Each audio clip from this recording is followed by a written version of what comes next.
Tuyahewa Dixon. And the child is Tuyahewa Esther.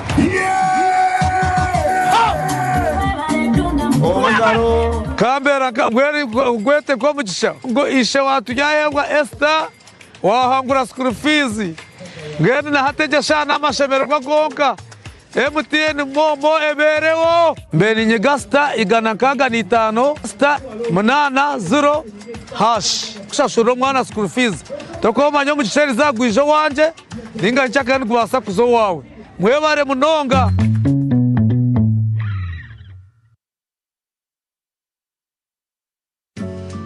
Looking for a vacation of a lifetime?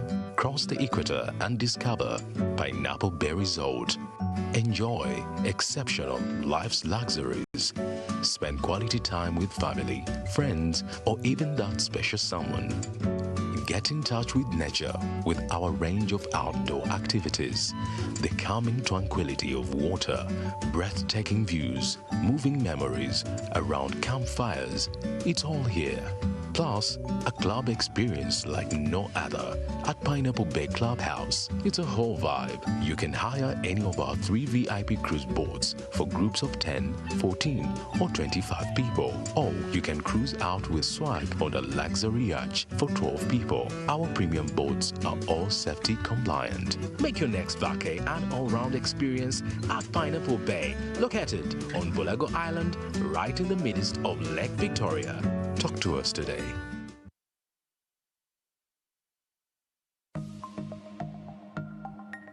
Better to the tips. Scammers love posing as officials from banks or government agencies. Never share sensitive information with unsolicited callers. Hang up, find the official contact and verify their identity first. In partnership with Uganda Communications Commission and NBS. Sometimes escape begins above the clouds, where peace waits beneath the trees. Here, nature invites you to breathe, to reconnect, to feel alive again. Where warm welcomes feel as natural as the forest around you.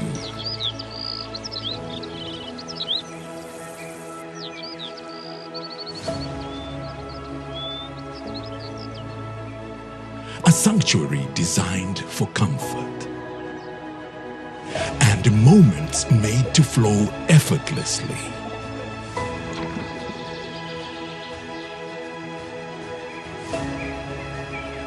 Forest Resort Louise, where nature welcomes you home.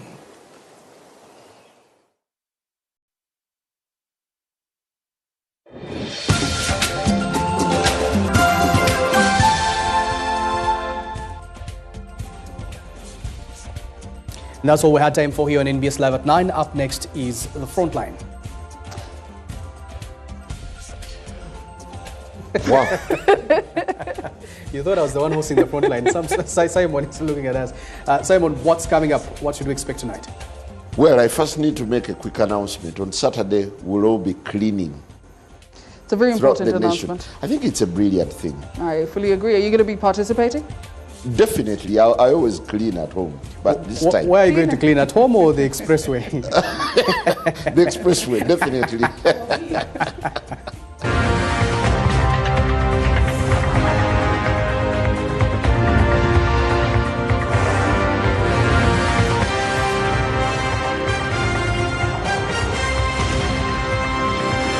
NBS Frontline. Barely 2 months into the new term, the ugly head of corruption has already reared itself once again. If the recent sittings of Parliament's Committee on Physical Infrastructure are anything to go by, the picture emerging in the 7th term is grim. The ED is going to go and record a statement at police, and if he does not provide evidence within a week, the next time he reports, then we shall officially open a file regarding the disappearance of Uganda's wagons. The vice is not confined to the highest officers. Why was the design changed? Why was the alignment changed? People were poor, wanted money.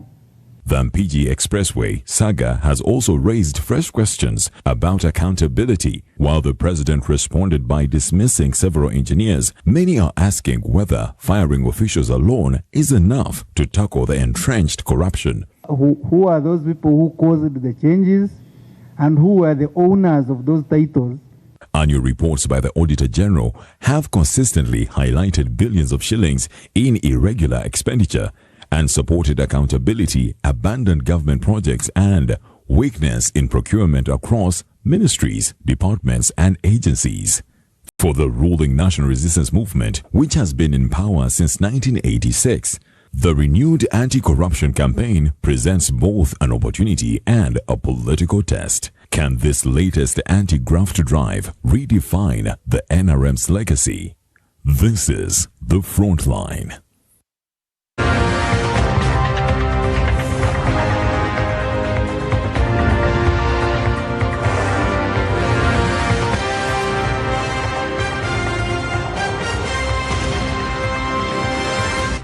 Frontline. Yes, a very warm welcome to the Frontline on this 23rd day of July 2026. My name is Simon Kagwa, Njala. A lot to catch up on. Noop celebrated its 6th birthday. What does this mean to the country? Perhaps I'll give Honorable Mwiru a moment to share with us their journey of 6 years and what it means to the country. And definitely there's been an announcement from the Premier, the Prime Minister, Right Honorable Nabanja, inviting the entire nation to participate in the national cleaning exercise. Could this be sustainable? And why is it coming now? We have the Chief Whip, the government, the Minister for ICT, pardon me, the Minister for ICT and National Guidance. I was locked in the other mode. But but of course the big topic of the day is about the government's front against corruption. It's generating a lot of hysteria. We'll be cutting through the noise, the skepticism, the optimism, and definitely asking the big question, could this be a redefining moment for the NRM? Is it more of a public stand, political stand to revive or revitalize the ratings of the National Resistance Movement that has been tainted by a record of corruption over several decades? Joining me tonight is Honorable Justine Lumumba, Minister for Information and National Guidance. Good to have you and a very good evening. Thank you. Perhaps for the benefit of our viewers, you could take us through the cleaning program for the weekend. Good evening, everybody. I want to thank you for this program. Today, the Prime Minister had a press conference where you are also represented, or you worked so hard to make sure that the message gets to the people. We covered. She intended to get the message. And it was passed in Cabinet 2025 that we should have the last Saturday of the month to be a cleaning day, the National Cleaning Day. So we decided that it should be launched beginning this month. So the launch is on Saturday. And the launch will be presided over by Her Excellency Jessica Alupo, the Vice President of the Republic of Uganda, and it will be done in Chisenyi. But as the activity will be going on, the President will also be cleaning in Nakasero. And some of us will join the Vice President at the national launch.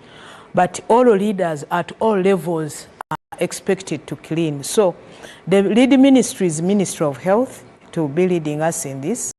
Why now? It is because just in Kampala alone, we generate 2,500 tons, but only 50 to 60% is safely collected.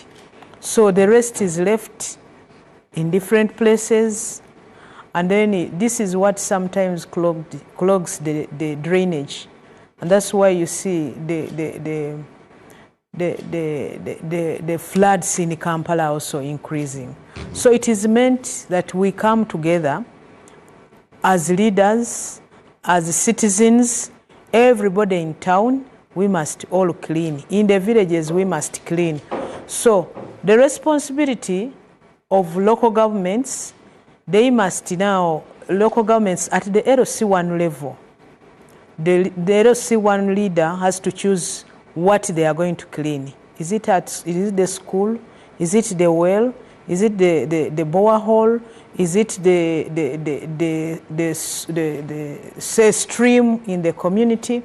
Is it the compound of a certain individual who saw that on that in the community? Is it where they dump the rubbish? So that they all assemble in that place and clean. But when you observe, we have the worst place in this country, which is so dirty, are our markets. Our markets across the country. There is no market in this Uganda where you go, even when you go the back, that you find is clean. So a decision was taken that cleaning of markets will be on Friday, then cleaning of the rest of the places will be on Saturday. But that will begin next month, end of next month. Well, before I introduce other guests, I just have one more question for you on this big initiative. Normally, NRM national days have been devoid of national character. What would it take to rally people from the entire political aisle to join this? But we are calling on everybody. We've not said people of a particular party should not participate. They are all supposed to participate because they are also leaders and they are also human beings and they live in those very communities. So for us, we are looking at communities. We are not looking at political parties. And the leadership in this country, if it is to talk about leaders, even here in the studio, we don't belong to the same political party. I don't know which political party you belong to. But it is the responsibility of all of us. Issues to do with the sanitation, issues to do with the managing our environment concern all of us. Well, so, and even when it comes to diseases, why are we cleaning? It's because statistics now show that most of the diseases that are affecting people, typhoid, malaria, these can be avoided if we clean the environment, if we keep sanitation as a priority in our lives. And it's not only people of one particular party that are affected. The people who are affected are many. So it's the responsibility of all of us to make sure everybody participates. Well, thank you very much. We have with us Honorable Odonga Otto, a frontliner. We have Honorable Paul Mwiru, the chief whip of the opposition in Parliament. And we also have Mr. Job Kija, a member of the civil society, one of the activists from the civil society. Well, the topic tonight is more about the fight against corruption. Perhaps I should start with Honorable Mwiru. Of course, the limelight has been on NUP as you celebrated 6 years, the 6-year journey. I could give you a minute to highlight a bit on it and what it means to the struggle. Well, thank you, Njala, and the viewers and listeners. The 6 years was just about taking stock. Like you know, in the 6 years, our president is in exile. He's not in Uganda. In the 6 years, just like the late Ben Chiwanuka, even our vice president for Uganda is in the same situation. But now it is making 13 days. We don't know his whereabouts. The police came and only said that for us we ended up intercepting him. Where he went, actually, we don't know. In the 6 years, we have many of our supporters who have been actually, like Chibarama, who was abducted by the state and has never seen the light of the day. So no cause for celebration. It was somber. I said, I was using English, I said that we were taking stock.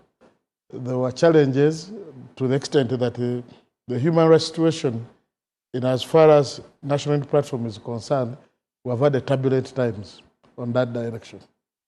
On the other, of course, we have made some strides in terms of infrastructure.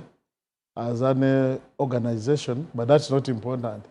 The major is that actually we are political actors. The space has shrinked to the extent that we had actually to tell our members that challenges are part of life, that people need to continue speaking the truth to power and pushing back.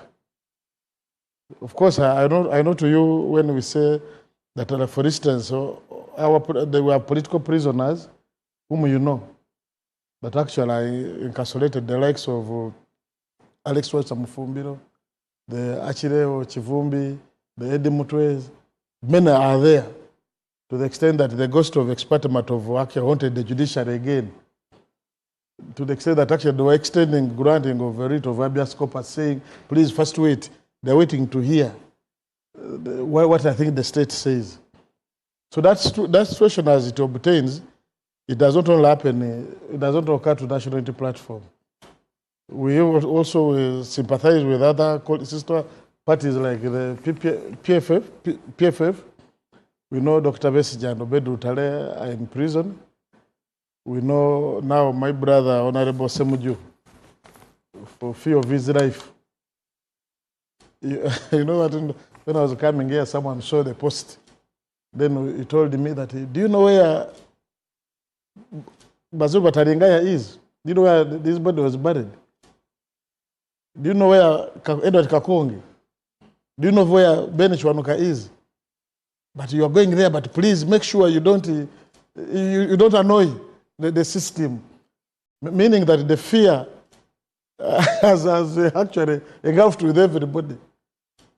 And these are very senior members actually in society. So the 6 years was about taking stock and reminding our people that there is a book which my brother Otto one time gave me to read. It was saying, kill fear before fear kills you. You remember that? Meaning that the entire country is engulfed with fear. From the professional angle, that's why many professionals have become professional collaborators now.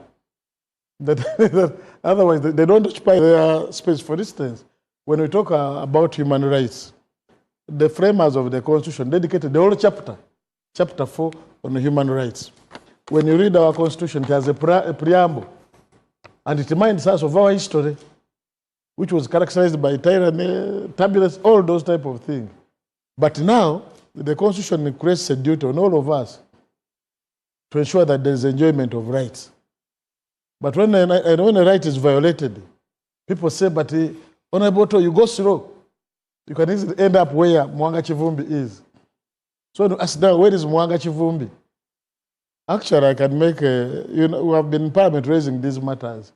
And in a subtle way, you see like Parliament running, I was saying that, no, Mwiru, you get in touch with the minister, you talk about this matter. Then you see the business continue as if everything is normal. So we have. So how bleak is your future as you mark 6 years? Well, even we see a silver lining despite all those challenges. That's why we're telling our people that challenges are part of life. I think even you must be having some challenges as a person, but you don't give up. Actually, I'm happy to see my sister here, Honorable Justine Lumumba. I was just reminding her that before they had passed the Political Parties and Other Organizations Act, which was providing for funding of political parties, and for long, it hadn't been operationalized. It took one evening, one afternoon. It was, I think, Honorable Nathan Njala, Honorable Justine, I was there. Then we discussed, why don't we start funding political parties? She bought the ideas, and actually that's how it started. So, but the fear which was within the system, I think before our predecessors, don't even fear to show that political parties are funded. Of course, you know for a fact that in these 6 years, National Unity Platform, actually, mass nations were conducted through Parliament. And they denied National Unity Platform funding, like any other political party, under the assumption, I think maybe that was in line with the President's statement, that NUP njakujimarao. So when it went to violation of our rights, now it moved to constrain them financially, but we have survived. I want us to swing into... And I want first to thank the members of NUP, the members of Parliament, and other members in the diaspora, and then other members of the party who have registered continued supporting the party despite those challenges? Well, we have a whole topic to discuss what lies ahead for the National Unity Platform. But getting to the gist of our discussion today, Job, I'll start with you. For a while, civil society has made alarms about the state of corruption in Uganda. Do you get a sense that NRM is now finally waking up to your call and you can pat them on the back? Well, we appreciate the sector, and even as citizens, we really appreciate the declared commitment to the fight against corruption. The challenge is that it's quite rhetorical, because every time President Museveni swears in, he commits zero tolerance to corruption. I think even in the 10-point agenda, fighting corruption was at the core of what took the NRM to the bush, and it's one of the commitments really they made. But if you did an audit or a trends analysis of corruption from 1986, when President Museveni declared in the 10-point agenda and he's swearing in and whatever, to now, you'll actually realize that corruption hasn't reduced. If anything, it has just increased. So the question is, why is it that the president keeps committing zero tolerance to corruption, but it continues growing? And also, the other thing is that as he commits zero tolerance, he then also contradicts himself. Because you remember, for instance, just recently, when the members of the NRM went to Kyankwanzi, on the day that he actually declared that both the giver of a bribe and the recipient are culpable in corruption, he then actually gave them 100 million shillings each. Was that a bribe? Of course it was a bribe. Because the question is, why is he giving this money to members of parliament who are going to be paid?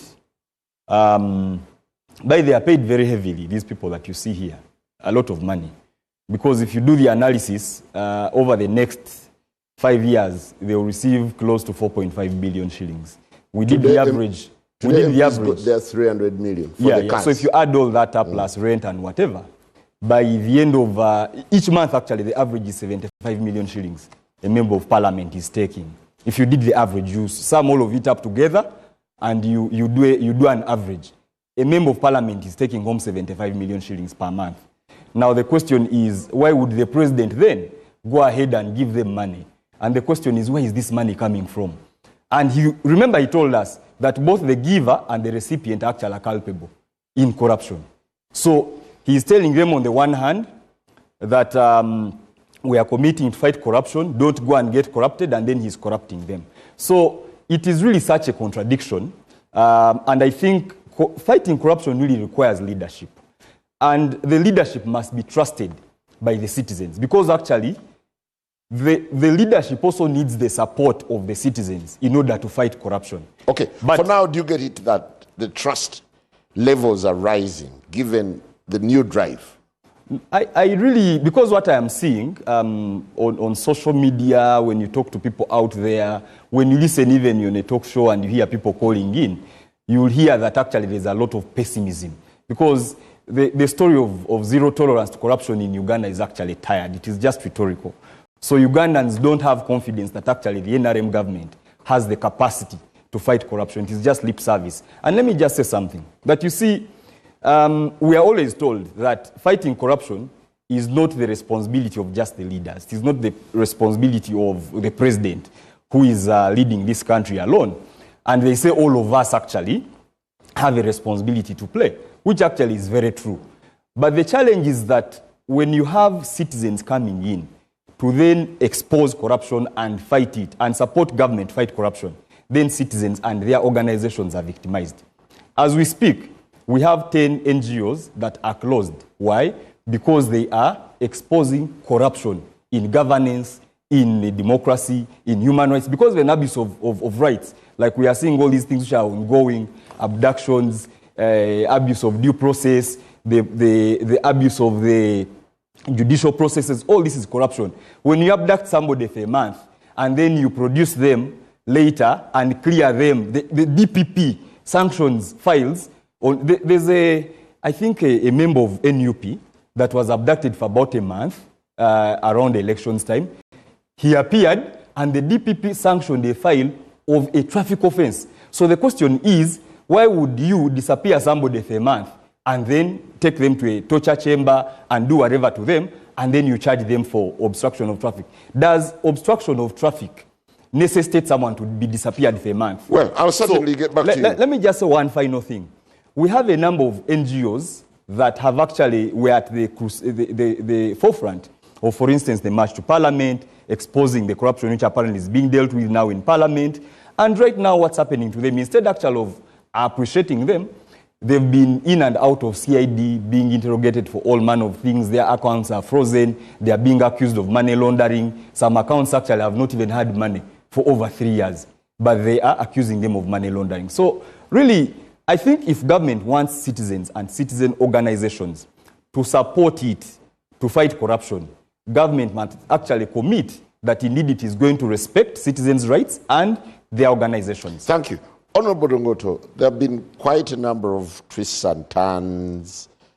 Lately, the big headline is about corruption. The last headline that alarmed everyone was the sacking of engineers from the Ministry of Works over the Busega Mpigi. Balam continues to do shock therapy in eastern Uganda. Do you get a sense that now the drive is on and it's unstoppable?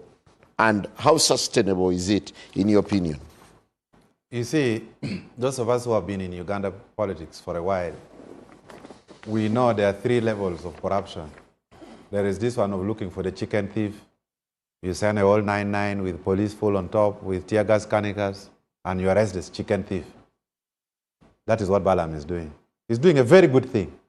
You cannot abuse anyone who is chasing a chicken thief. So at a micro level, Balam has sent shockwaves. There's panic all over the country. I even tweeted that those who produced the Oxford English Dictionary should consider bringing a new concept called Balam effect. On chicken thieves? No, there's general panic. All the civil servants are even talking in bars. Some are even looking at me now that, this Balam may come. So, is arresting the micro thieves, maybe macro. But as a politician who has been in opposition for long, there are certain questions we should answer. President Amin left 17 properties for Uganda government in London. How comes there are only 2? There is the residence of the ambassador and the one at the Trafalgar Square. Who sold the other 15? Isn't that corruption? Uganda Dairy Corporation with branches all over Uganda was sold for $1. Isn't that corruption? Bank of Uganda with all the branches, BOU building, that you now call Cham Towers, was sold. And the annex, UCB, the annex was sold on Christmas Day. It was a gift actually on Christmas Day, the main building.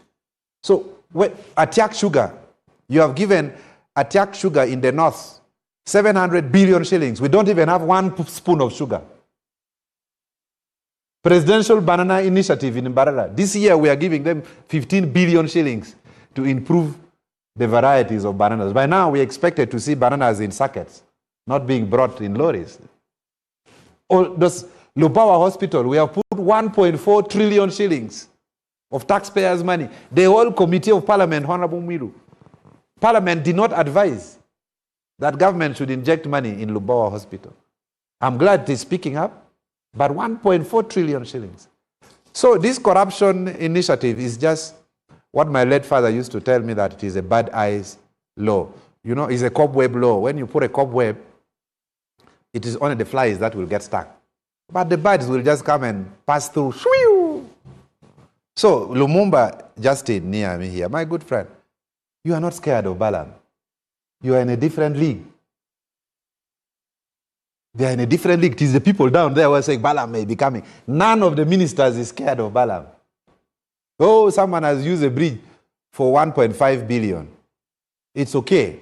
But what about the corruption at a ministerial level? What about the corruption at a governmental level? What about the properties of Uganda government that we know the buyer is the seller?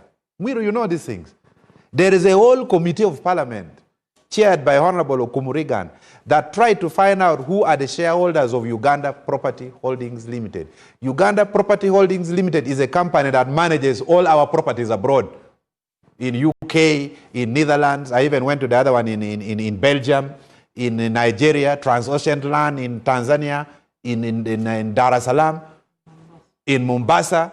They have sold most of our properties, and a whole committee of parliament even failed to find out who the shareholders of Uganda Property Holdings Limited are. A whole committee of parliament. Okay. Not even that. Do you celebrate government, the microcosm? even government now is paying rent in its own building to Uganda Property Holdings Limited. The building belongs to government, but the government is still paying rent in their own building. So you go and kill those people constructing bridges in Pade, put them on fire risk code, but the thieves have lead vehicles. This is where the battle is. The thieves, they even clear way for thieves. They are the thieves in this government. We are not going to be scared. Honorable Lumumba, you get a sense that the public perception is that the fight is more of a facade and it's targeting the small fish. That is their opinion, not the public. They constitute part of the public. But what I can say about this is that nobody is above the law, with the exception of the president when he's in leadership. That is so clear in the Constitution.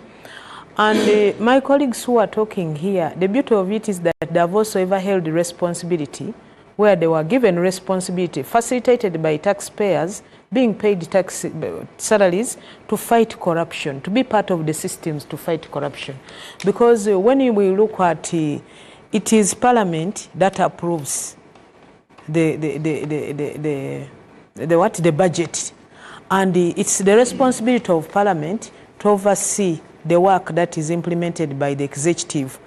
And in that, the structures that have been put in place for them to be able to do their work is that they have committees allocated. Different ministries report to different committees of Parliament. And accountability committees in Parliament are chaired by the opposition. Yeah. So they are chaired by the opposition. And even when they've made their report on the floor of Parliament, they give a time to the committee, to the executive, to come back and report back on the resolutions that have been passed. And if it has ever happened, it was happening in last term, beginning last term. And that has been happening. If they are not satisfied with the responses from the executive, then they have, it also stipulates how they can still bring out this. That's one. Two, Parliament, where the opposition also has leadership, we have the auditor, Office of the Auditor General, that audits the whole of Parliament. Why did I put it as an Office of Parliament? Is because they audit the work of the executive, the expenditure of the executive. Then the reports are taken to Parliament, and those reports are given to the different accountability committees to hold the executive accountable. They, as the opposition, committees which they chair, they've not. It is them to come and hold us accountable for as executive. It is so.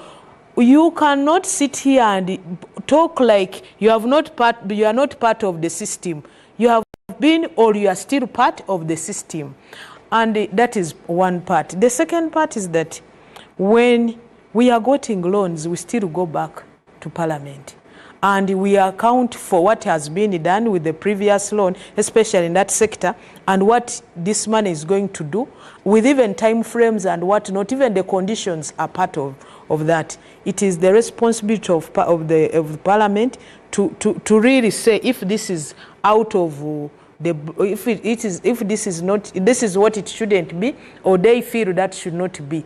But also, nevertheless, when you bring up the issue of the engineers who were suspended just recently, who brought out this? It was brought out by the Minister of Works himself. In the first cabinet, the president told him, come and explain to me what you have been telling me about corruption in the sector. And he explained. And before they came, the president had been meeting those engineers and the president. And after that, what happened is what you have explained. But how did this come? And that's why you see some of the things have changed. Like when we brought the issue of the issues of emerging these agencies back to what? To the ministries, rationalization. Some of the agencies had grown wings and they had become goddesses in their own style, or gods.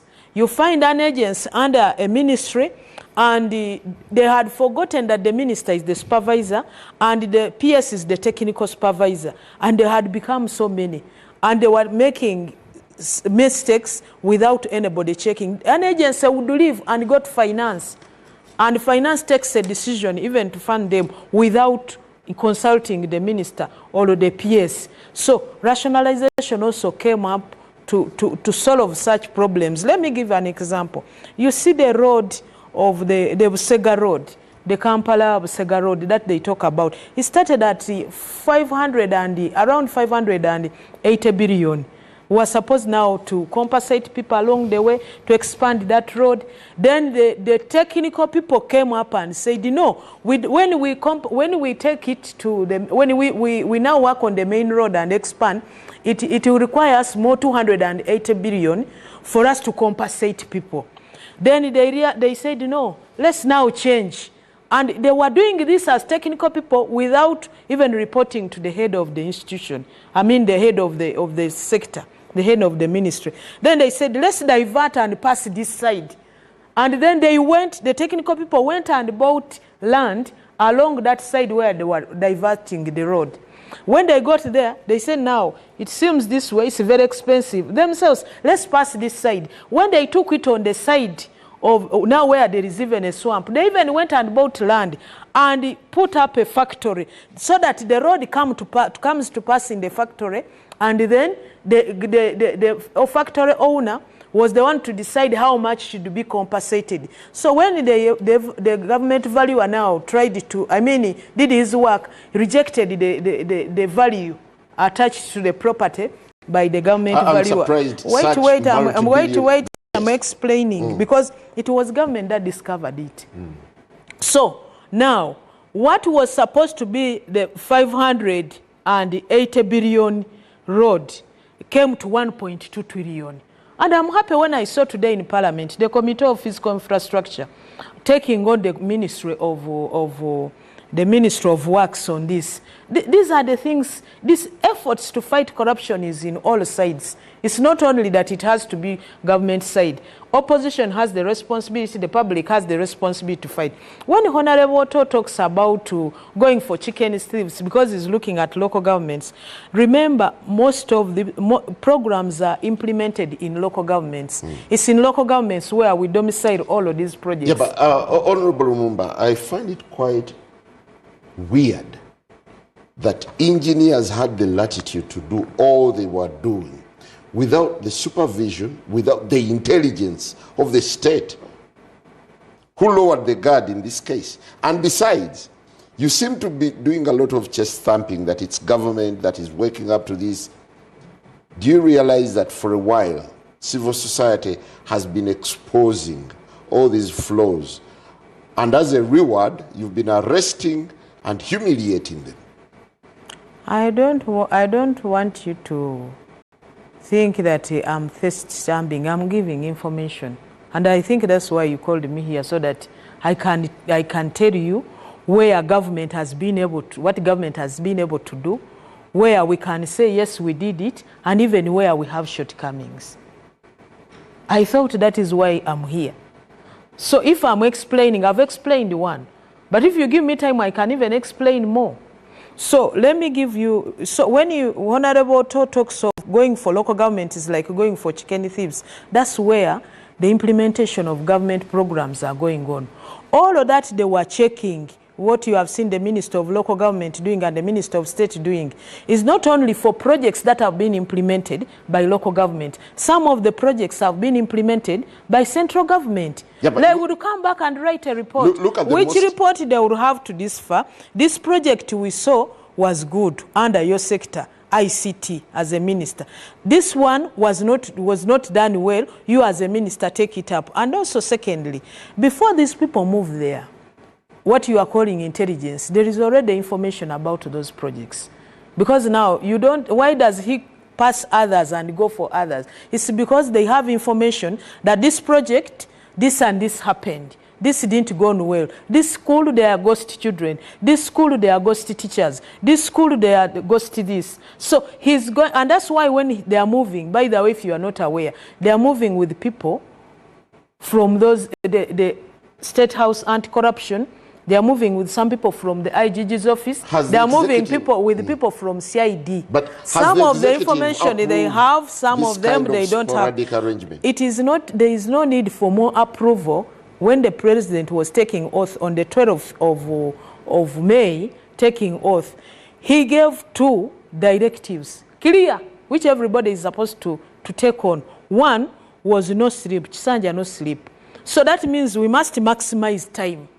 And when you look at our National Development Plan 4, we have from 50 to 500 billion US dollars. It means that whatever we are doing, we have to multiply times 10, tenfold. So tenfold not only in terms of resources, but in terms of time, in terms of innovation, in terms of bringing systems that are going to help us deliver to improve productivity, to improve production, but also to improve the quality, but to be able to compete at the global level. Honorable Mwiru, when you listen to Honorable Lumumba, do you get a sense that now government is confronting corruption head on, or it's just another facade? There is a time around 2019 when we saw government officials marching in the middle of town, in the middle of the city, and there was a lot of mockery about it. Could this be a repeat of what government has done before? Well, thank you. First, personally, I have no problem with the Honorable Balam pulling the publicity stunt the way NUP has been doing, because it is NUP which started with the Kulabisa. Yes, we came up with the narrative of exposing what is taking place in society. So I have no problem with that direction. But then too, then the other issue which comes out, of course... Do you remember that march? Yes, I remember the march. And the people who are talking about fighting corruption, most of them are products of stolen elections. And the part of the maladministration, the court system has sat on all the election petitions. Despite the law clearly spelling out what time must they dispose of the petition. So you would see that from the process of producing leaders, people have come out of a rigged process, and now the judiciary is telling us that they sat on the petition waiting for money to start hearing petitions. But the taxpayer is still paying judicial officers on a daily. I'm showing the level how corruption is embedded.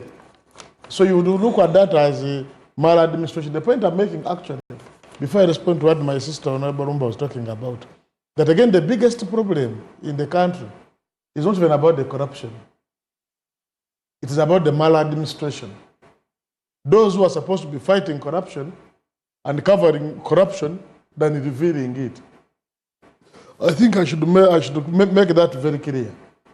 I was part of the East African Public Accounts Committee where they said they would create the accountability sector. Mean that accountability sector would mean that all agencies of the state will form part of that. By law, that's how it's supposed to be. But what is taking place in the country? Honorable Otto talked about that, but let me start with in the 9th Parliament where I was with Honorable Mba and Honorable Otto, the classified expenditure budget was 300 billion. I was looking at the record. Now, it is actually 4 trillion. One wonders what is taking place. So classified expenditure now has become a part of smart. People come and pick their money, then for them they say, for us we are clean.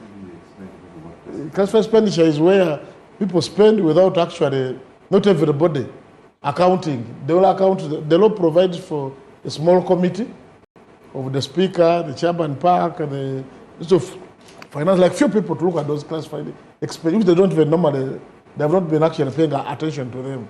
But two, and most important, you see there is what we call the accountability cycle. That whoever takes public money under the law must account. Even when the standard person left office. Parliament has made the recommendations on who has actually helped himself with public resources. My sister, she's now there. I think should be in position to table the Treasury memorandum which has been produced. Nothing.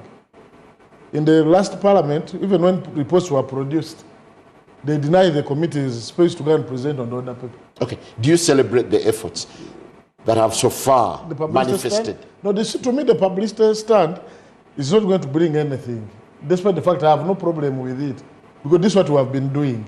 You understand?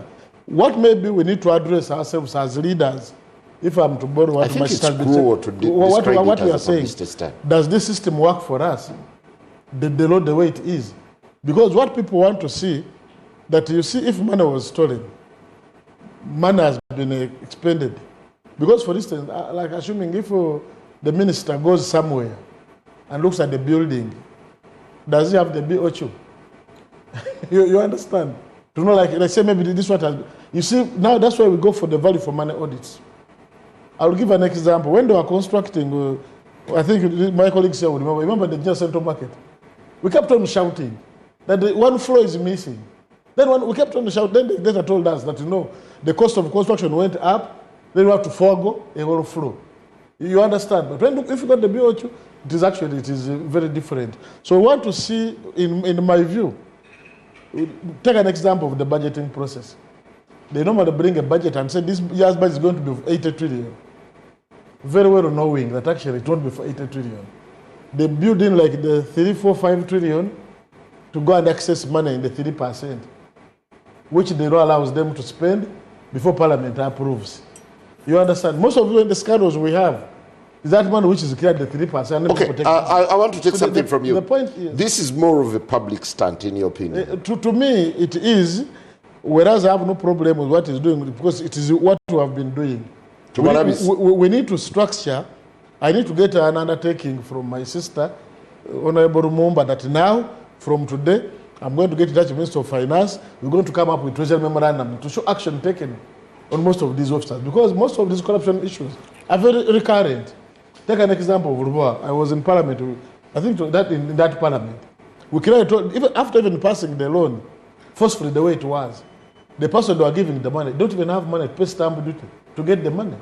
When nobody walked in the house with an exemption for someone to pay stamp duty, like how they give you a loan, they say you must pay 1%. Yes, we actually, if you go and check the record, we moved an amendment to the Income Tax Act to exempt the person who had given the money, but most of them borrowed from a commercial bank. Stamp duty, he would not afford 1.5% of the loan he had got. And do you know what happened shortly? Where they had fought for the money. Remember, local Uganda, local Rwanda. So, but you see, all these things we're talking about, they end up, as the owner just said, they end up in one thing, the Otto Geno's report. Because as these things move around, we cannot say, you see, it is us who are pointing out. I beg we continue after the break, but the question remains, should Ugandans celebrate the process or the outcome? We'll be back.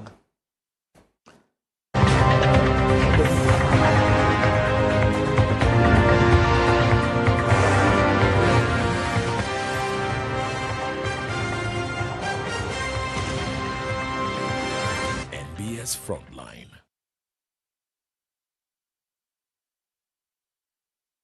Can I have a light, please?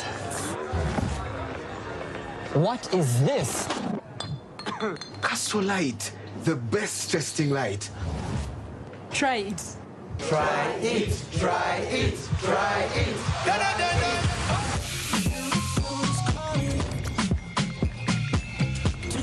Guys, look at this post.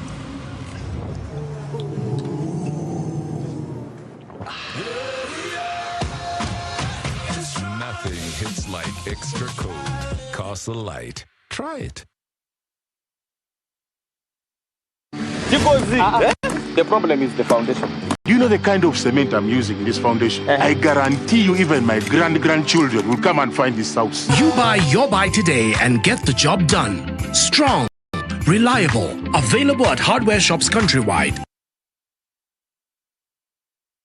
Why pay for someone else's repairs? Say goodbye to hidden costs and hello to peace of mind of a brand new start. Discover the Suzuki range of unmatched fuel-efficient and reliable options. From the iconic Jimny to the new Across Hybrid. Find the perfect blend of style and world-class efficiency. Upgrade today and enjoy 1 year of free fuel and comprehensive insurance, plus 2 years of free service and a 3-year warranty. Trade in your current car or choose financing to start driving as you pay installments. Don't wait. Visit the Suzuki showroom today or call 0800-211-033 to get started. Uganda is moving forward. And at the heart of that movement is the most extensive fiber network in East Africa, with more than 15,000 kilometers of fiber and over 5,000 telecom mast sites. Soliton Telmec is the backbone that enables Uganda's telecom and digital infrastructure, connecting government services, businesses, homes, universities, hospitals, banks, villages, and telecom masts. We don't just build networks.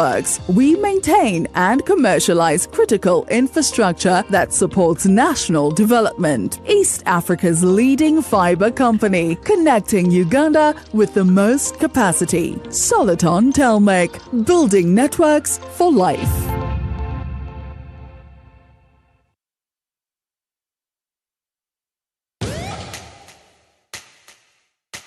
We don't need anyone's permission to move forward. What we need is the power to do it our way. Spiro is not your typical EV company. It's the power grid for African ambition. A network that connects Nairobi to Kigali, Lagos to Lome, Dar to Kampala. Not with cables and wires, but with clean, quiet, relentless movement. This is Africa, powered by us. We understand that everyone yearns for a clean, tidy, and convenient working environment. That's why 7-Star Cleaning Services, we strive to provide highly customizable cleaning solutions using environmentally friendly chemicals, state-of-the-art equipment, and well-trained workforce for our clients. Visit our head office, Plot 4691, Ntinda Chisasi Road. Contact us on our official lines 0393-243-503 or visit our social media platforms. 7-Star Cleaning Services, a remarkable difference. So tasty, delicious, some snacks. Some snacks. So yummy, yummy. Yummy, yummy. Some snacks. It's so my tummy, tummy. Just a grabbing when you're hungry. Some snacks. So yummy, yummy. Hello, boy and girl, come here, son. Uncle Son's got you. Me have some snacks for you. Your man, papa, your granny and your picnic. What if I kind of snacks for you? Come pick anything you want. Some snacks for your tummy, tummy. Yummy, yummy. Sam's, delivering memorable moments in every household.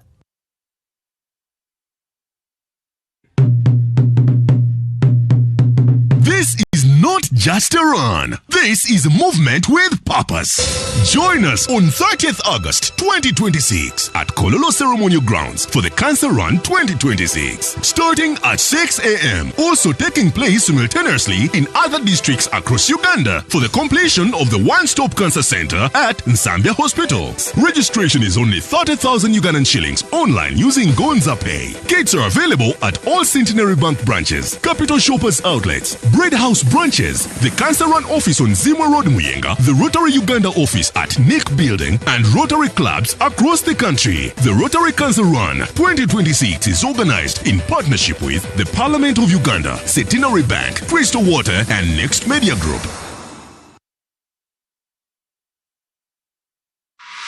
What if for one day, you stopped dreaming about success and started living it. This is the Young and Ambitious movement, opening boardroom doors for Uganda's next generation of leaders and game changers. Your journey starts by joining the tribe, where you'll take on exciting challenges designed to test your creativity, leadership, confidence, and hustle. Then get the chance to meet CEOs and top bosses, share your ideas, build your network, and if selected, step into their shoes for one day before joining them for an exclusive roundtable discussion. Think you've got what it takes? Follow Next Radio, NBS Plus, and Next Creator to join the Young and Ambitious tribe. Or send join to 0706 106 106 to register. Young and Ambitious. Dream bigger, get in the room.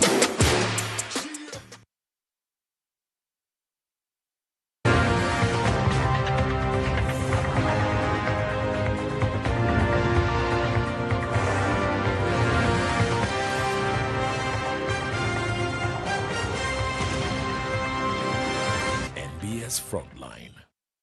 You are causing people problems. Welcome back as we continue with the Frontline, taking stock on the journey, the trajectory in the fight against corruption. Is it making some of the strides that are worth celebrating, or it's more of a stunt to appease the gullible mass of Ugandans? But well, Job, civil society for years was exposing the rot. Now, government has taken it upon themselves to go where you never went. Local government, for instance, and now you're looking at a gross scandal like the Busega and PG Expressway, and it's the president now cracking the whip. Aren't you persuaded to cheer them? Actually, listening to the narration by Honorable Lumumba about that MPG Expressway saga. And of course, I've also been following it quite closely in the media. I get a bit worried that government business can be conducted in such a manner.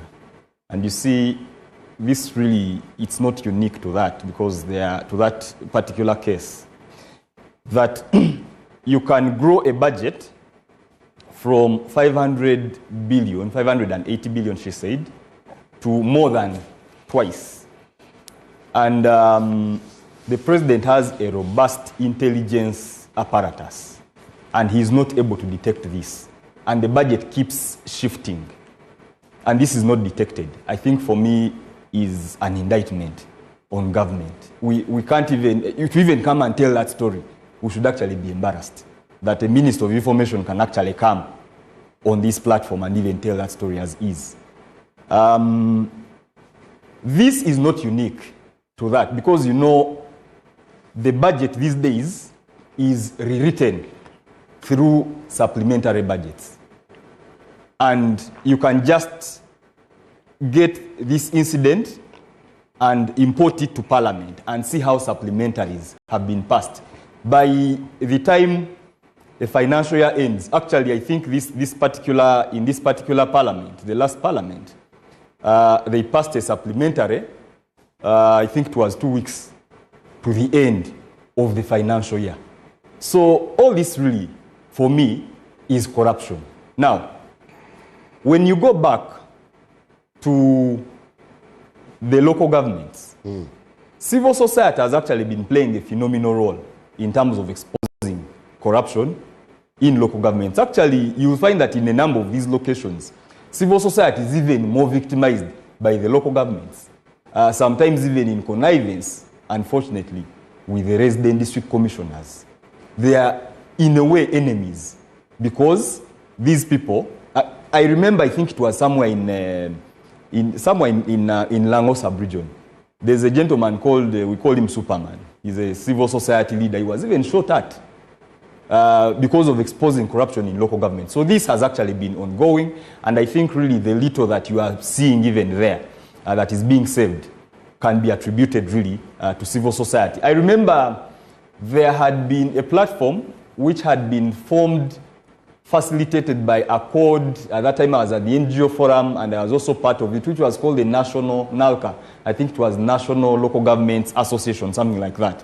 And the the idea of that association was bringing together local government officials, the political leaders, to really deliberate on how they can fight against corruption. So this has actually been happening. But you see, I think also what we need to really address ourselves to is what exactly is going on in the local governments. Is that where the real corruption is happening?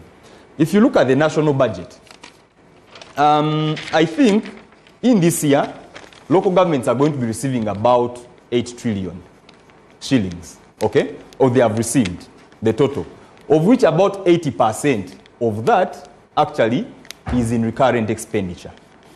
Very minimal of that, which is about 20%, really goes to development. Now, when you see the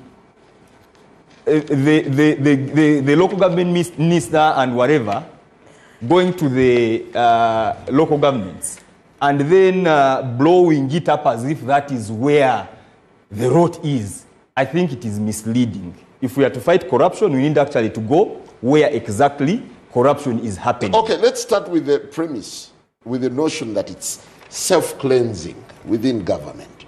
Self-cleansing. Isn't that plausible enough? Well, I don't know that it is self-cleansing. Maybe it is trying to, you see. Is it self-cleansing or hoodwinking? I think for me it is hoodwinking, actually. And this is not the first time that we're having, I call them theatrics, to be honest, for the lack of a better word, happening. I remember in 2016 campaigns, President Museveni appeared in different public rallies, and he was publicly firing NADS officials, medical workers, education officials on his public rallies. If you do a trends analysis from 2016 to now, I don't know whether the agriculture sector has really significantly improved, or the health sector and the education sector, because of this, what you are calling self-cleansing that was happening. So for me, I think it is actually deflection. It is trying to confuse the public to imagine that, you know, your money is being stolen in the local governments, when actually it is less than 10% of the national budget that actually goes to the local governments. Yet, we have a lot of money. We have the money bonanza. I think it is Honorable Otto who was actually explaining to us the money which has gone to the attacks of this world, the Aminas, the Pinetis, Inspire Coffees, and the likes.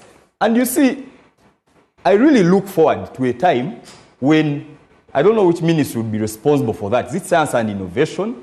Whereby we set up a proper mechanism through which a citizen can actually pitch, okay, with an idea, and then it is cleared through a formal process and they get money. Because the question is, why is it that there are selected individuals that are being favored and they are receiving this money just out of a directive, a presidential directive, and yet other citizens are not given the same opportunity? So the question is, are these really the most outstanding citizens that are worthy of receiving these monies that the Honorable Otto is talking about, that there are no other brilliant ideas that could potentially compete with these ideas and also be funded and benefit from government money in terms of promoting their innovations? Thank you. Honorable Lumumba.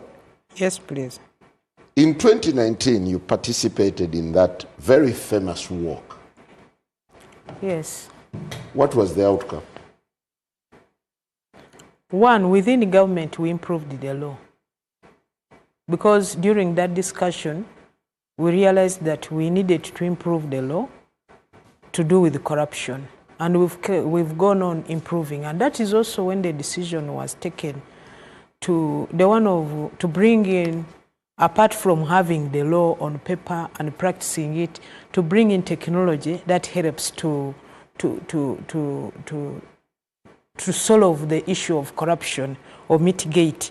That's when I remember the issue of IFMIS came in, and at that time when IFMIS was brought in, the issues to do with the financing using the IFMIS system, at that time the anti-corruption agencies didn't have access to that system. But as time went on, we realized that the agencies should have access to that system. Let me give an example. The IGG should be able to trace the money, how Minister, the permanent secretary of ICT has paid an innovator, and what has the innovator done. Even CID should have access. Even State House Anti-Corruption Unit should have access. So when we had that work during 2016, it now brought in the discussion of technology to bring systems that can curb this. And that's when you remember we also amended the law to do with the procurement so that we have the e-procurement system so that you apply online and every evaluation is done, you receive feedback online, and if there is anybody who wants to appeal, can appeal. The only challenge we faced in that is that it is moving on smoothly, but the IGG, when somebody appeals on an issue to do with corruption, there is no time frame within which the petition can be listened to and be disposed of. So that one also makes procurement petitions take long, especially in that institution. While the other institutions, there is a capping by law. There is a cap to that effect.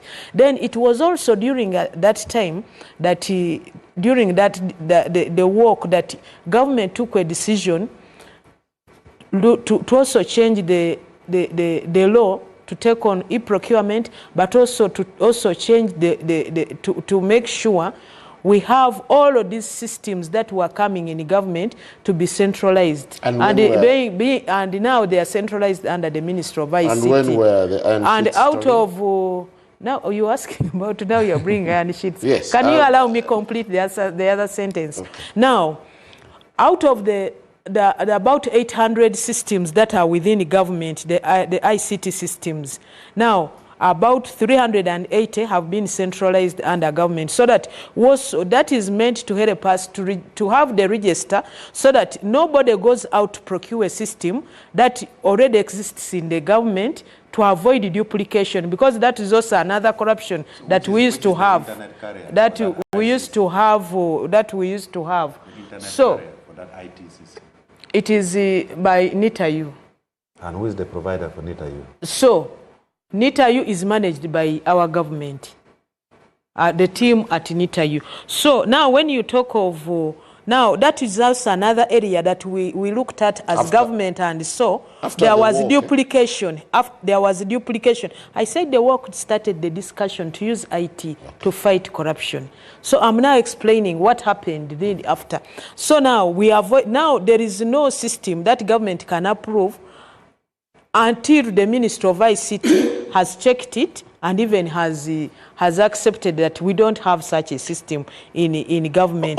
We arrested that at the table of the Solicitor General or Attorney General. And also issues to do with the why that work. People used to think that corruption is with us only who are in government, but also brought on board also the public to know that if you see any corruption taking place, it is denying you the service as the ordinary people. And that is now also, we also looked at the Whistleblowers Act, because there was little effort, little reward for the whistleblower. And that is when amendment was brought, so that if there is a whistleblower, then what is there for the whistleblower when they succeed? While you sound very committed to fighting corruption, don't you find it awkward that the principal comes out and says, don't go for lifestyle audits, you'll scare away people? And in other instance, the president also comes out and says, for as long as they invest here, it's okay. Let the corrupt be. So isn't that blowing hot and cold? The president has made those statements. Yes, I've heard him. But also, after making those statements, discussions have gone on, and that has changed. And that's why you see, of recent, we have also had some kind of lifestyle audits in certain people, and some of them are already even before court. So I don't want to go into details of that, because you as a media person, you are also supposed to be an investigator and get to this. So he can make statement as a head of state, but those who are listening, not necessarily actually people in the government, even those from outside the government, can have a discussion with him. And sometimes he has had change of... Before I get to Honorable Otto, as a Minister for National Guidance, do you find it appropriate that technical officers should be paraded and condemned before the public? Not only... What do you mean? In courts of law. There was once Minister Wang doing the same thing that Balam is doing today. Do you find that fine? What they are supposed to do, because according to our law, everybody is innocent until proved guilty. That is the principle. So what they are supposed to do is to get their findings and give their findings to the anti-corruption agencies that can prosecute in courts of law. But this is just awakening people to tell them that, you know, this was meant to be this, but it didn't happen in this way. And then government is going to bring to book the person who didn't do the right thing. Honorable Otto, you call this some bit of awakening, chasing chicken thieves. Are you persuaded to believe that this will be sustained? You see, let's get to simple maths. Our budget is 80 trillion, right, Mwiru? Out of that, 9.5% of that money is going to local government, which means about 8.5 trillion is going to local government. So Balam is chasing the 8.5 trillion. No one is knowing where the 75 trillion is. It's like if you're walking in town, you're carrying bread, bananas, and a mobile phone, and they all happen to fall down. Any reasonable person would have to pick the phone first, then you pick the banana. You can't pick the banana, then pick the Apple phone. So I see what Balam is doing is a good thing. It's a good thing. It's like someone in intensive care for you giving that person perfume, combing the hair. It's not bad, but it's like picking the banana and leaving the smartphone. So where Uganda has reached, half of the cabinet ministers are corrupt. I can say with authority. A person like Amos Lugolobi, he removed iron sheets for Karamoja and put it on the rooftop of his cow shed.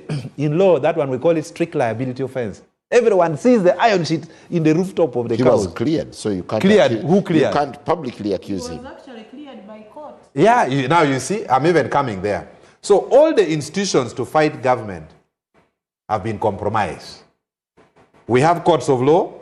I am a practicing lawyer, Mwiru as well. One of these days I'll make a decision to have no business to do with the judiciary.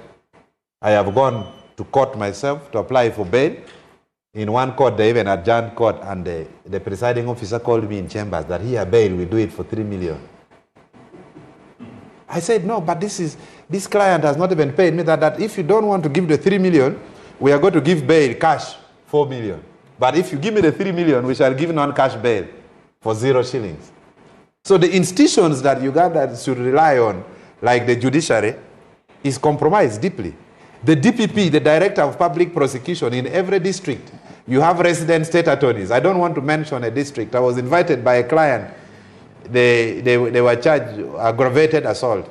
And the prosecutor was saying, if the person can arrange some 2 million, they can give a lesser charge. Let your client just arrange some small money, Mwiru, and then we can just put the normal assault. You need the Balam there. Yeah. You need the Balam there. So the institutions of government, the judiciary, problems. The Director of Public Prosecution, problems. The IGG is reactionary. The State House and the Corruption Unit, you don't see them. The state, which are the Auditor General, some people have appointed their relatives in the Auditor General's office. That's why Parliament has been paralyzed. Because the person who should audit Parliament is a relative of one of the leaders of the Parliament. So the philosophical question is, who should watch the watchman? You have put a watchman there, but who should watch the watchman? You know what I think? We just need to... Capitalism will kill this society. There are certain goods that should be in the hands of the state. Education, health, religion, security. If you have traveled to different parts of the world, in the United Kingdom, US, the government cannot allow health to be run by private sector. Education, religion, Now, a traffic officer is asking for a bribe because the government does not provide for him. The child falls sick, he needs to go to Nakasero. Education, they need to pay school fees expensively. School fees per term is 1 million. The salary per month is 600,000. How don't you expect that officer to be bribed, to be corrupt? So for me, I think we need to restructure the thinking of government, that we bring back education in the hands of the state. We should have proper government schools. I want Honorable Lumumba's children, just like mine, to go and study in Upola Chien Primary. So the private sector is out competing the government institutions, yet not everyone can afford. Nakasero Hospital, most of the key government officials are dying in Nakasero Hospital. They are being referred from the National Referral Hospital, Mulago, and they pass away in Nakasero. Just go and look at the mortuary book. People who have died, senior government leaders. So the private sector is doing better than the government sector. So other than government providing for me roads and police station, what does government give me? Okay. So the point I'm saying is, civil servants are most likely going to be corrupt if the state does not protect them, does not provide good housing, good education, good health care. And one of the suggestions, other than lamenting, I think at the local government level, we should stop, Honorable Minister, this is a recommendation, should tell the president. The other time I called the switchboard and they said they would call me back and no one called me back. I wanted to tell them corruption in another sector. The moment we recruit civil servants at local government level, we should stop the District Service Commission from recruiting people. The recruitment should be done by the Minister of Service, Public Service. Because the local government now is recruiting relatives, friends, and in-laws. So decentralization is failing. If you have 5 million, they give you a job.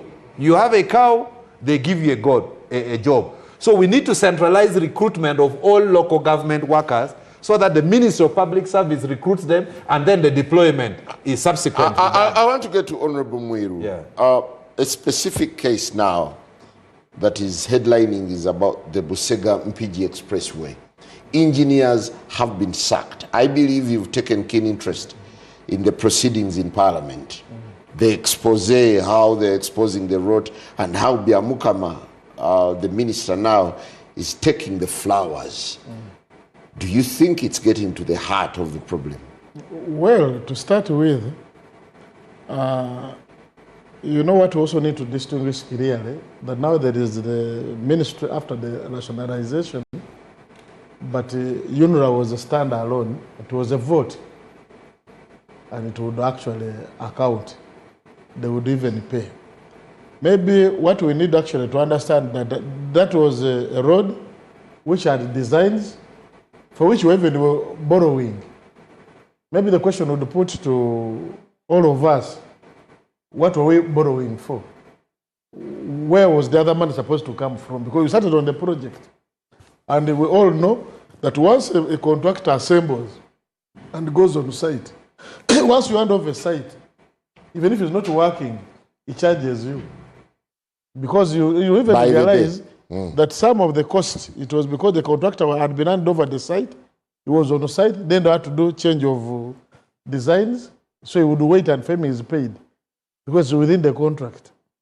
Then even this variation of prices, the question would be, how would they arise? And how are they being approved, actually, as they were moving on?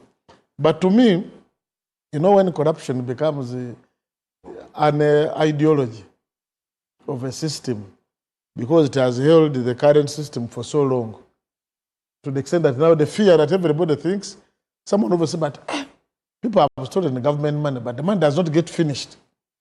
Even now they think they're stealing and the money doesn't get finished, because people keep on paying taxes.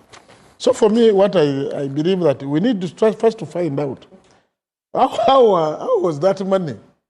Because the budget, the contract, there was a contract price. When it doubled, that meant that now they had to come back to Parliament for a supplementary to fund the variations they had done. You understand? But it's also normal. They have been making budgets. Then they said they gave, let's say, 50 billion to an entity. Then they come with supplementary of 50. And I said, supplementary is like a nyongeza, isn't it? It can't be like the main course, the main meal. But he should have been doing these things, and we've been seeing them happen. So at the end of the day, as Honorable Justine said, supplementary is supposed to be for unforeseen. That's what it's supposed to be. That's what we're supposed to have the contingency fund. No, contingency fund is for emergency. That's what I'm saying. We're supposed to have the contingency fund. You see, but we have been abusing the supplementary. Just to support you, I was the chair of committee. We came and inspected the northern bypass. Why the northern bypass was not getting finished. And a white man, a Frenchman, called me aside as the chair and said, you see, I've been instructed by these engineers not to proceed. And we established as a committee of parliament that the budget of the northern bypass increased by 200%. So after the project starts, these engineers write a report, the ground has changed, they ask for more money, so it is just an eating spree. Actually, the other issue which we need to address now critically is the consultant on the road. Because for anybody to be paid, they pay based on the certificates. You like someone was telling me, you know, people have been complaining about our building at Parliament. That you see the building is not ending, where is the problem? So someone was whispering to me, staff, that you know what? This contractor, the one who they gave the contract, so they're just rewarding his father. His father helped the president, so they gave the contract. That even when they pay him to pay the contractors, will not pay. And now they resort now to paying that the subcontractors. So even now the question will be, where is the consultant? Because as they are generating the certificate, you can't find the work which had been done. Then as they are taking that money, how are they raising the certificate to be paid, to pay themselves? So how wide can the net be cast on this segment? Actually, to me, you see, when this issue of corruption, even before you say how wide, the day we shall know that the people who are involved in fighting corruption, they must have a severe punishment than the corrupt. The corruption will cease. Because because for instance, now like that road, we're now going to get engineering, we're going to do engineering audits now on the road. Then the process is going to slow, but by the time you move, the election cycle will have come. And now the focus will now focus on steering another election to get a lease for another 5 years. So that will be forgotten. For instance, remember the national IDs were Bank first. That scandal, the national ID. It was that a lot of money was lost in hundreds of billions. Then we moved out to something else. But to me, this gesture, I want to see the next time now, when we are now questioning every sector. Like Honorable Odonga has said, that the percentage which goes to local government, that's why, even when you look at the auditor reports, the Auditor General has having 16,000 auditor reports, which is supposed to do. But you can focus on 4,000 of the big entities, which take like almost 98% of them. Honorable Lumumba, in a minute as we take a break, have you now adopted Noops to Malabisi approach? The president told us very clearly, no corruption and no sleeping. He's always said it. So, but you are concentrating on Honorable Balamu and Honorable Namere. Their sector is local government. They've gone for local governments. Those who are in charge of central government should also come and audit and take us on as central government. For me as a minister for ICT, what I want to say is that I've already told you that all of the systems, the 800 systems within government, we have registered, we are registering them. So far we have registered 380 to bring all of them in. So every ministry is supposed to do this. And the one who is supposed to bring out the whip is the Prime Minister to us in central government as chief coordinator of government, but also as the Prime Minister's office is supposed to do the monitoring and evaluation of both the whole of government. So Prime Minister also should bring out the whip to us ministers in terms of central government work done by central government. So we are supposed to account in terms of resources, in terms of time, and even how we have been able to find solutions to the challenges in this country. Besides, so we are not taking on NOOP because the president did that. And what the person from the NGO world was talking about, that they give money to this and don't give this one, when they give money to the ordinary people, I want you to know that There are those who are doing things that where they cannot use money from commercial banks or from the different facilities, financial facilities under government, the president extends that. And he does that through cabinet. So if you see has extended the money to Matthias Magola Day, money which they are now going to extend it to Semfuka to do with the medicine for diabetes and pressure, then money extended so he does that. But we have the UDB. That's where we all run. That's where I also go. Well, despite that I sit in the cabinet. So that one, the only problem is we don't come out to tell the public. And now I'm the one supposed to say.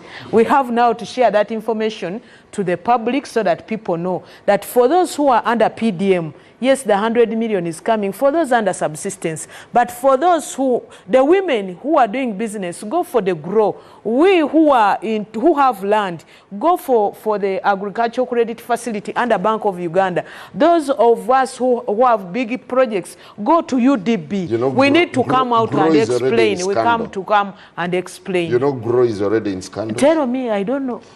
We'll be back.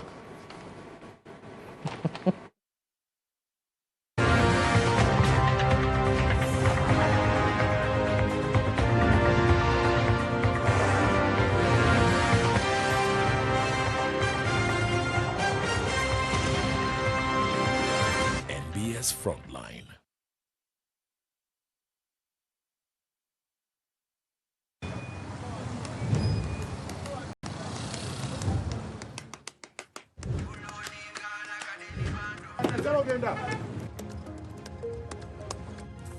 And that's it for today. Till the next episode.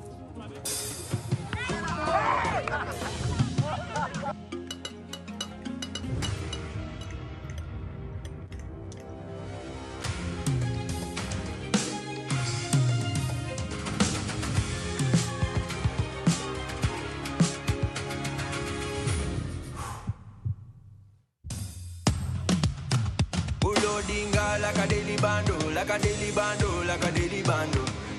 Omuliro nguwulira muli mu mutima kukankana like drums. Kalakata, kalakata, endongo ya kusabula. Mikono tu, free on fire, free on fire, free on fire.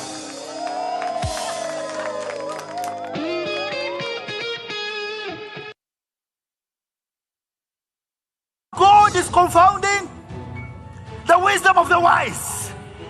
So now every program will be based upon what you determine. Your ideals and ideas will be consulted to build what they want to build. And before, they had rejected. Watch The Power of Prophecy with Prophet Elvis Mbonye this Saturday, 6:30 p.m. on NBS TV Uganda.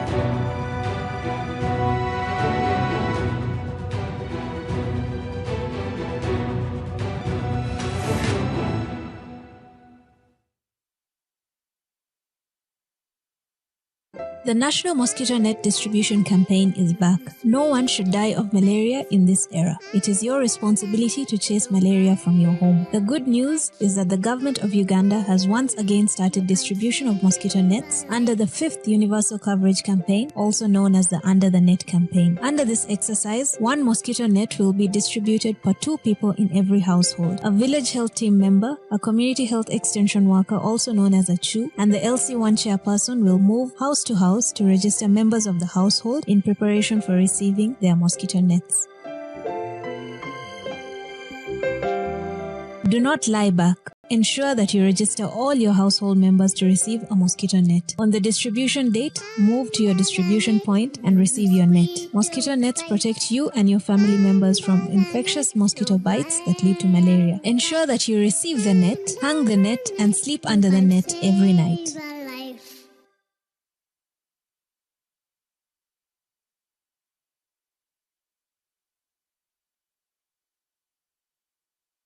Hey, hey, travelers! Are you a family gearing up for that big vacation, a hustler working abroad coming home, or your squad chasing sunsets and passport stamps? It's time you lock in. Say goodbye to long airport queues, shocking roaming bills, and the stress of hunting for local SIM cards, because now you can travel like a local. Stay connected in over 180 countries. Just scan, tap, and boom! Instant data the moment you reach your destination. Get your Rogue Travel eSIM today at travel.roguetelecom.co.ug. Contact us on 020-5000123.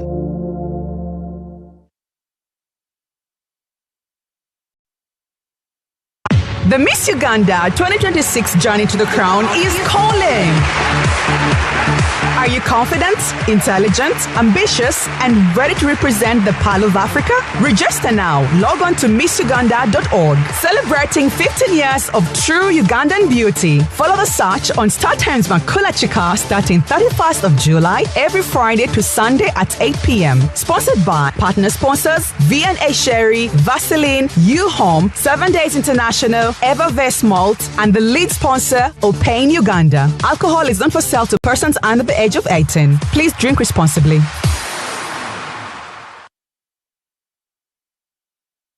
Across Uganda, the parish development model is paving the way for prosperity, helping families transform their lives through strategic farming practices, like the 4-acre model. In our Chibaro of 1996, we said first acre, put coffee. Second acre, fruits. The third acre, you put pasture for dairy cows. The fourth acre, for food, cassava. The good thing is that now cassava is also becoming a very good cash product. But at least for food. Then, mind you, the backyard. You put poultry for eggs, you put piggery. I'm in a 1 acre plot of land. In this 1 acre, Your Excellency, I practice this banana plantation. I also practice coffee. I also have dairy, Your Excellency.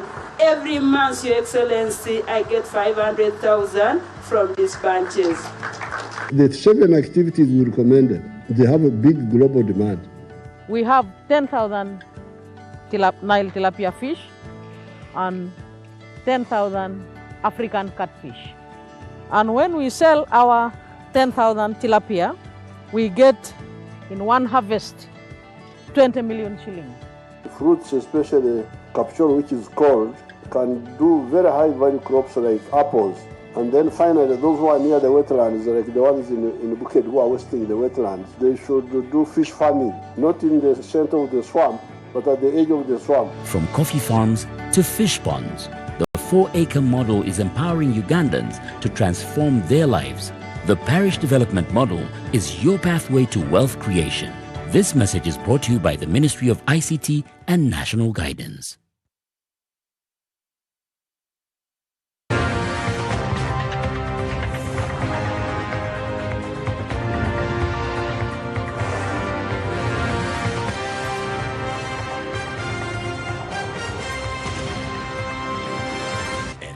Frontline. Welcome back as we look at the current onslaught against corruption. What remains untold and how much should the country brace for? Of course, there are very interesting episodes that you just keep enjoying the suspense. The parliament issue is yet to be concluded. Job, are you as excited by these blockbusters? You see agencies raiding residences and impounding a lot of stuff. How exciting is that? How much of a spectacle can it be to you? So I think even the way this whole thing has been done is it's unfair, I would say, in some instances. Yes, they are broadcasting the rot, apparently, that is going on, for instance, at the local government. But I saw Honorable Balam for instance, went to, I don't know what school, is it in Poma or something like that? And he even called the Minister for Education. And that's how much money do you send to these people per year? 1 billion. And they are charging school fees. Where are they charging school fees? And I wondered that, okay, of course there are other smaller schools which are receiving even less. But I wondered, okay, so I studied in King's College, Budo, and I know that it receives money from government, but is also one of the schools that actually charges the highest school fees in this country. But you can see what the money is doing, okay? And I wondered, can Balaam go to Budo and do this? I was going to use a word which but I'll call it a mess actually. Let me just call it a mess. Can he go to Budo? And I saw the people in Ankole challenging him and saying, you're there, firing teachers on camera and whatever. Can you go and do these things in Intare? You go and close Intare. Go and close Bwelanyanji. Go and close these other schools. So I think really he's bullying these teachers. There are some teachers that we have seen, he even stampedes them. And he lies to them that, I'm going to forgive you, to ask the president, forgive you, you confess. On camera. And then they confess that, we collect this much money and we've been doing with this. Then he asks, who have you been sharing with? I've shared with so and so. And after that, he says, okay, officer, you arrest this person. And what is wrong? So as a lawyer, no. I mean, you see, for a minister to come and to lie to someone, actually, that you're going to be forgiven. It is like this thing they are doing to these people of NUP, of confess to crimes you didn't actually commit, such that we forgive you. You look at someone like Olivia Altai and others. So it's a funny game that is being played, which I think is not fair. These people have children, they have reputations. Yes, and I'm not saying they should tamper with the taxpayers' money, but if we are really to also really fight corruption seriously, we need to do it we need not make people that actually may not be as complicit lose their dignity. Do it in a dignifying way. Don't go and you start denigrating somebody and then you make them self-implicate, okay? On little money is actually, I would say, yet actually the real corruption is happening elsewhere. But also, we are talking about the president, for instance, and celebrating the fact that he has now committed zero tolerance to corruption. But the president is the same person that has actually, you are talking about the Lugolovi story. He was actually never cleared by court. But the DPP apparently lost interest in his case. We have had many cases like that, where the president himself has declared that, I forgave Sisi Namuju, I forgave so and so. People have stolen taxpayers' money. So the question is, can we really trust the president that he's committed to this fight against corruption when he's actually letting people off the hook that have stolen our money? How sure are we that even this case of the MPG Expressway, 5 years down the road, we are not going to have these people that have inflated this budget more than 2 times actually relieved of these charges, the charges dropped? I recall actually, I think last month or the other, I read that the anti-corruption court has dropped, I think the IGG had actually lost interest in a case of the OPM scandal. Remember, I think 10 years back, people who stole, I think, money, I don't know that it was Karamojo, something like that. And the IGG just lost interest. Taxpayers' money has been lost, okay? And IGG is losing interest. DPP is losing interest, just withdrawing cases. So if really we are to fight corruption, let all of us just be serious, including the president, by the way. Well, Honorable Lumumba, in this new drive, is there a work plan? Or you're just staggered and sporadic? Is there a script? The script was given to everybody by His Excellency. That was a slogan. No, I call it a script because in there, everybody has to write what they want as a ministry, as a sector. And for me particularly, I've told you that the Ministry of Health has told you that we now go into national days for cleaning, so that we are able to fight those diseases that are a result of poor should I say, sanitation, poor working environment, poor environment, rubbish around, so that we can avoid that. And they've also come up with one of to do with the how to avoid non-communicable diseases, and that is now where every sector, every public building that is going to be constructed will have to have the component of somewhere where people can go for exercises for the issues of health. So everyone is doing things the way they want. No, everybody has to work within his sector. But as you observe now, like under the National Development Plan we have 18 programs. So under the 18 programs, when it comes to digital transformation, that one is chaired by Minister for ICT, where I chair. So we are also writing now under digital transformation, what are we doing to bring the issue of no sleep and no corruption, so that we have systems that are able to trace, systems that everybody can use to avoid this contact of person to person, which brings in money. But also, we have to bring also systems that will be able to trace money that leaves this country to go out. What is it for? Because also, there are those who have now decided the money lives here and goes out, and then it comes back to the individual in a different way. All of that we are tracing.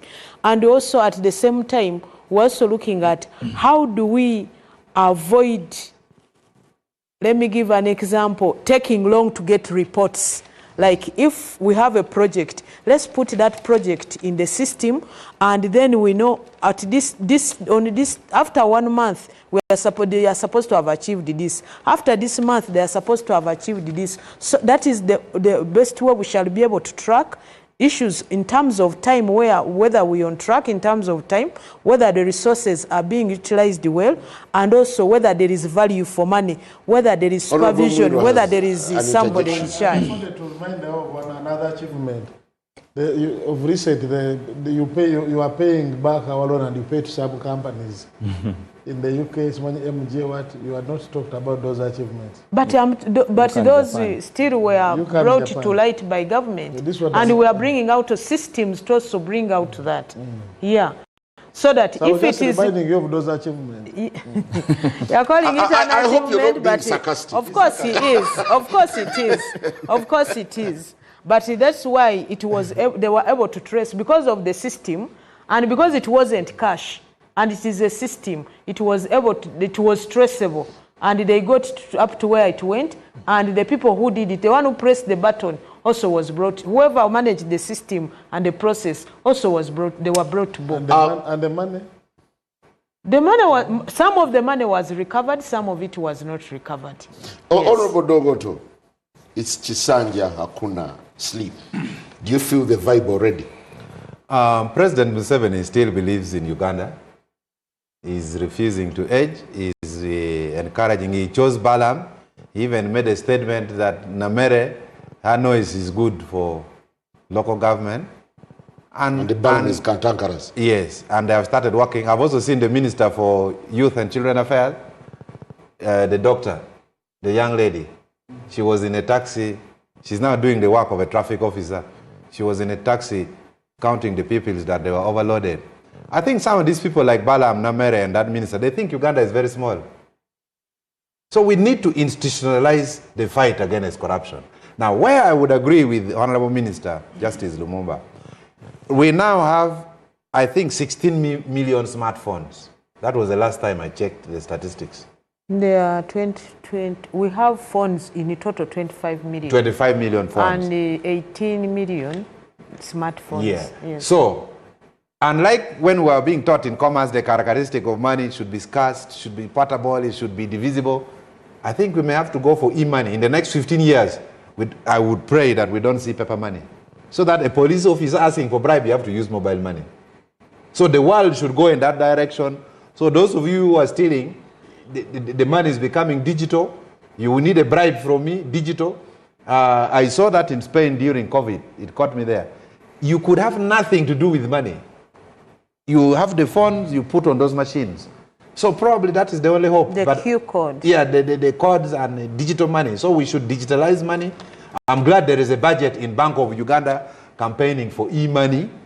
That should be the direction. Otherwise, these thieves are doing very well.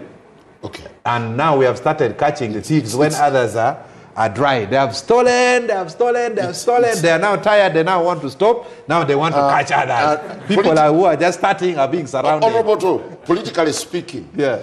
NRM is headlining for fighting against corruption. Actually, the fight against corruption, let me just whisper, it's not even NRM, it is PLU. We can leave it there. They called, in my opinion, the new thing in this fight against corruption is PLU, not even NRM. But what's the difference between NRM? I'm writing an article which is fully paid for by some foreign government. And one of the preambles I'm saying the difference between Museveni and Muhoozi is that one, Muhoozi is a nationalist, Museveni is tribalistic. Two, Muhoozi, yes, I'm talking as a philosopher. Two, Museveni condones corruption, Muhoozi does not. That's already a quick difference between the two. So Balaam is a member of PLU. I hope you're mindful of the sovereignty law. You're sponsored by foreign agents. No, that is what scholars do. We write articles and they pay us to what we view Uganda.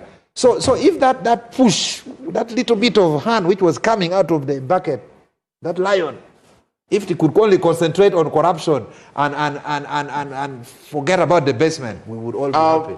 Honorable Mwiru, as we get out of here, I want to thank our Afro-Mobile viewers out there. We are switching. Do you imagine that NRM is...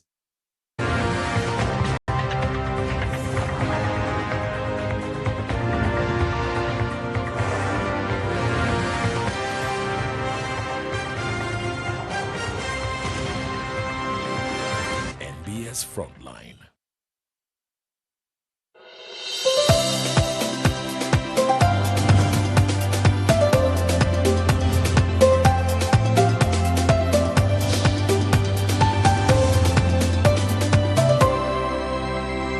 NBS. Always.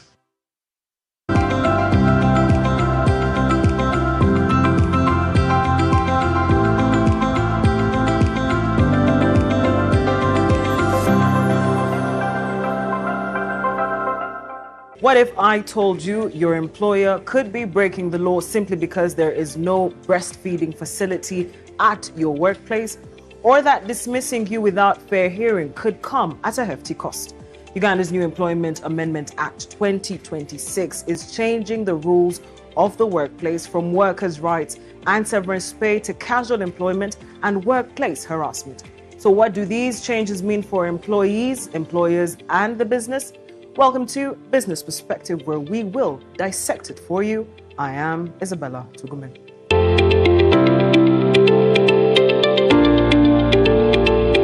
On the 29th of April 2026, President Museveni assented to the Employment Amendment Act, the most significant.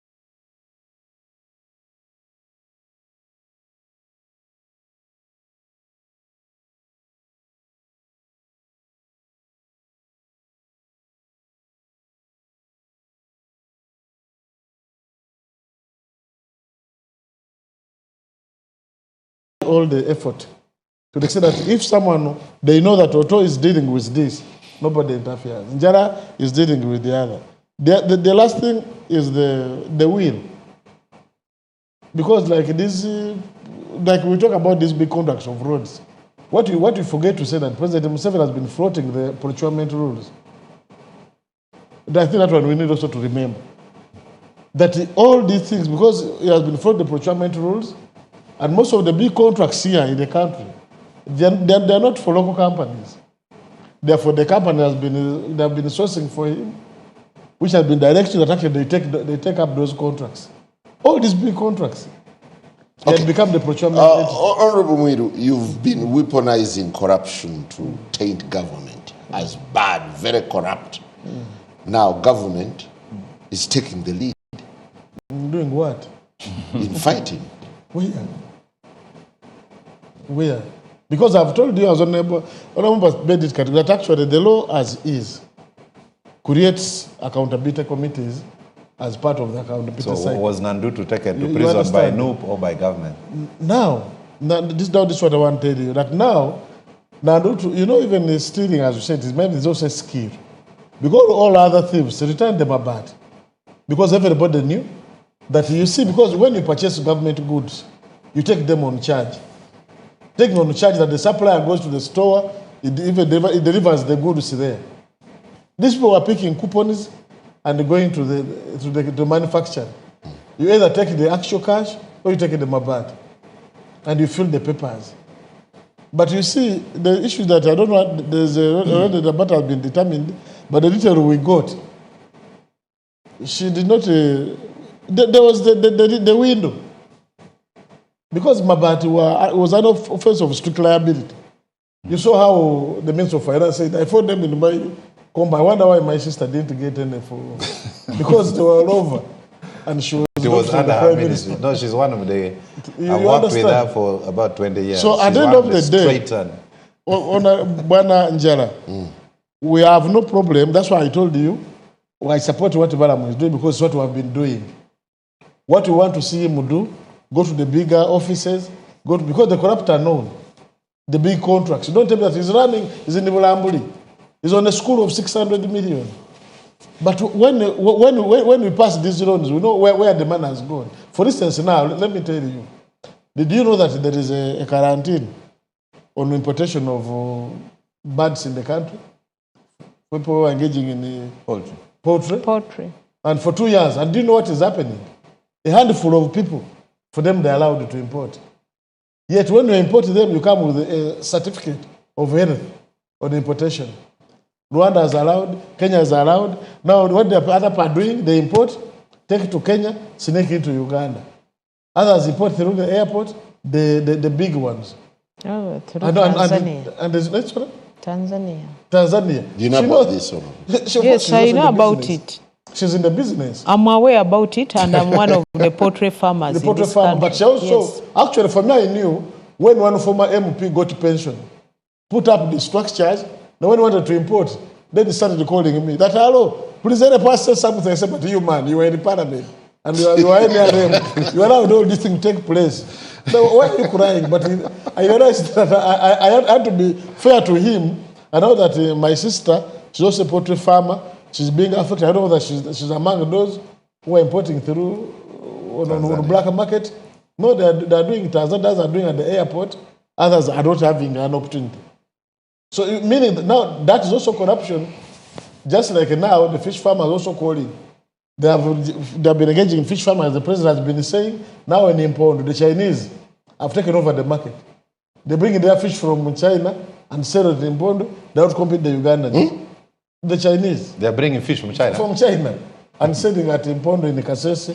And not competing our... Yes. you understand? No, he's a fish farmer. He even flew up to Egypt to do a research on cage farming. Yeah. Just now, now that is the corruption. And let me hear this again.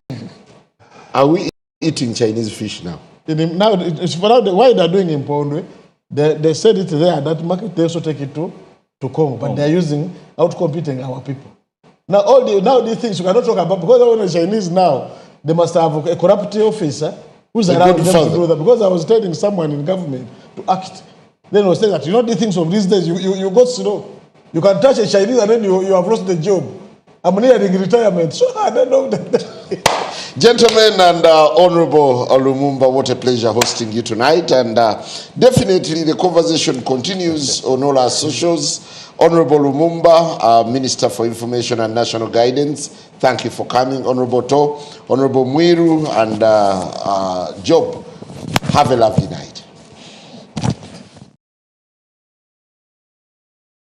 Should be the shining star of the continent, but still there is a lot of work to be done.